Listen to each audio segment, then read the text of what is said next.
Those are some of the headlines. This is Democracy Now!, democracynow.org, The War and Peace Report. I'm Amy Goodman.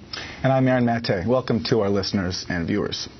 Well, since his arrest nearly 3 years ago for the largest leak of state secrets in U.S. history, Army Private Bradley Manning has not been able to tell the world his own story. Accusing him of aiding the enemy for providing a trove of classified U.S. cables and files to Wikileaks, the Bush administration and Obama administrations have kept Manning in harsh military detention, including many months in solitary confinement, prompting the UN's top torture expert to criticize the U.S. for cruel and degrading treatment. Facing up to life in prison, Manning's voice has been silenced by more than 1,000 days behind bars and the full brunt of the national security state. Well, the silencing of Bradley Manning ends today. A leaked audio recording has emerged of the statement Manning delivered at his pretrial hearing in military court late last month. Manning acknowledged he gave the classified documents to Wikileaks. He said he wanted to show the American public, quote, the true costs of war and spark a domestic debate on the role of the military and our foreign policy in general as it related to Iraq and Afghanistan. During the hearing at Fort Meade, Bradley Manning took responsibility for leaking files, including the so-called collateral murder video of an Apache helicopter attack in Iraq, U.S. diplomatic cables, records on detainees at Guantanamo. He described the anguish he felt at witnessing the video footage of U.S. aerial pilots shooting down unarmed Iraqi civilians and discussed his personal isolation in the military as a gay soldier. Portions of Manning's statement were reported by journalists and supporters who witnessed it inside the courtroom. But military censors prevented the release of a complete transcript until just this week. Now, Democracy Now! Has obtained a secret recording of Manning's remarks that allows us to hear Bradley Manning tell his story in his own words. It's the first time most people will hear not just Manning's story, but his voice. The recording was released today by the group Freedom of the Press Foundation, a new organization that funds independent journalism organizations dedicated to transparency and accountability in government. The full recording is up on their website, the Freedom of the Press Foundation. It's called pressfreedomfoundation.org. In a moment, we'll be joined by Daniel Ellsberg, arguably the nation's most famous whistleblower for leaking the Pentagon Papers in 1971. But first, let's turn to the leaked audio of Bradley Manning's statement. In this clip, Manning begins to explain his motivation for releasing a trove of classified information to Wikileaks. He starts with what are called significant activities tables, or SIGACTs for short, incident reports from U.S. military operations in Iraq and Afghanistan. Now, you're going to have to listen closely, as the audio can be very difficult to hear. After downloading those SIGACT tables, Manning said he began to think about what he knew and the information he had in his possession. I began to think about what I knew and the information I still had in my possession.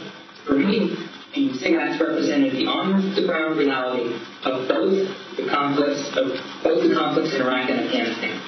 I felt we were risking so much for people who seemed unwilling to cooperate with us, leading to frustration and hatred on both sides.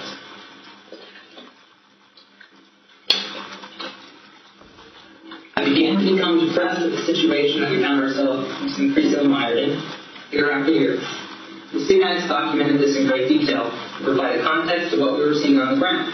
In attempting to conduct counterterrorism, or CT, and counterinsurgency coin operations, we became obsessed with capturing and killing human targets on lists and on being suspicious of and avoiding cooperation with our host nation partners, and ignoring the second and third order effects of accomplishing short-term goals and missions. I believe that if the general public, especially the American public, had access to the information contained within the Sydney I and Sydney A tables, this could spark a domestic debate on the role of the military and our foreign policy in general, as well as it related to Iraq and Afghanistan. I also believe the detailed analysis of the data over a long period of time by different sectors of society might cause society to reevaluate the need or even the desire to engage in counterterrorism and counterinsurgency operations that ignore the complex dynamics of the people living in the affected environment every day. Bradley Manning went on to discuss the so-called collateral murder video of an Apache helicopter made by military, Apache helicopter attack in Iraq, July 12, 2007, and admitted for the first time being the source of the leak tape. The video shows U.S. forces killing 12 people, including Reuters videographer Namir Nur Eldin and his driver, Saeed Shama. Bradley Manning said he was alarmed by the U.S. pilot's, quote, delightful bloodlust, which he said seemed similar to a child torturing ants with a magnifying glass. Bradley Manning began by saying it was clear to him the helicopter incident happened because the pilots mistakenly identified Reuters employees as a potential threat and that the people in the bongo truck were merely attempting to assist the wounded. It was clear to me that the event happened because the air weapons team mistakenly identified Reuters employees as a potential threat, and that the people in the bongo truck were merely attempting to assist the wounded. The people in the van were not a threat, but merely good Samaritans. The most alarming aspect of the video to me, however, was seeing the delightful bloodlust the air weapons they appeared to have.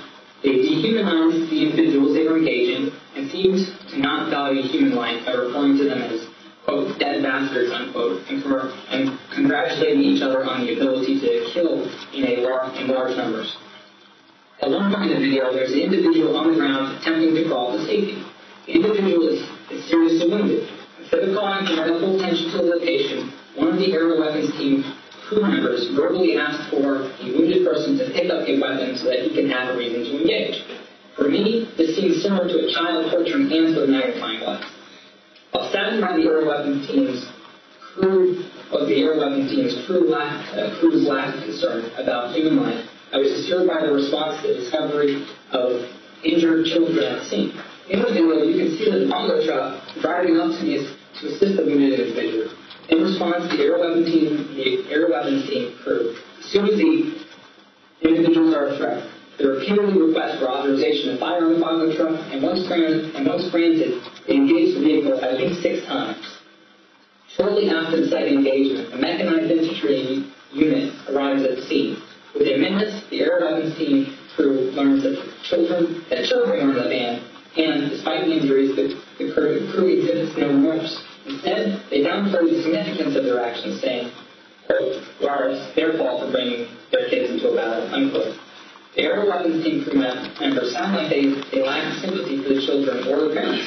Later, in a particularly disturbing manner, the air weapons team crew verbalized enjoyment at the sight of one of the ground vehicles driving over a body. Bradley Manning discussing the video showing U.S. helicopter pilots killing 12 people in Iraq, including 2 Reuters employees. Manning went on to tell the court he was encouraged by the public reaction to the video's release.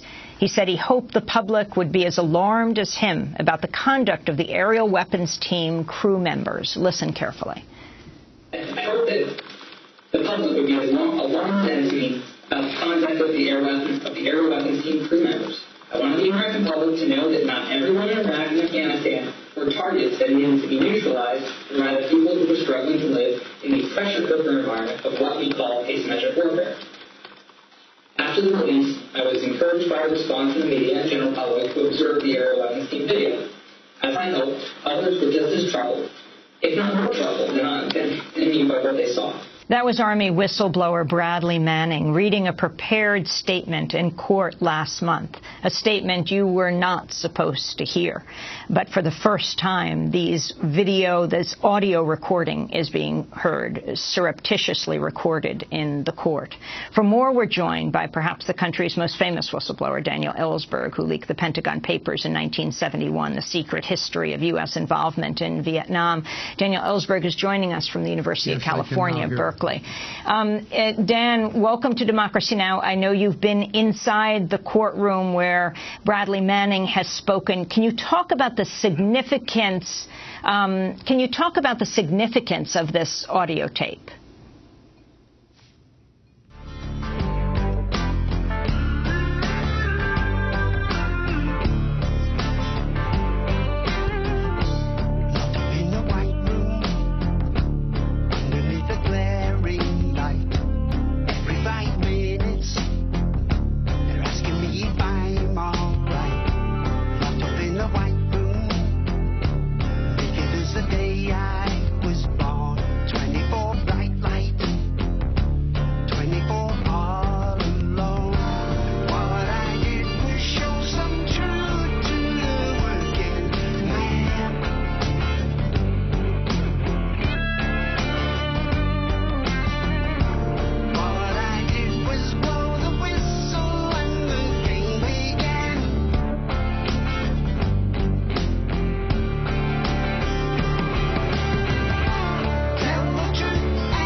postcard.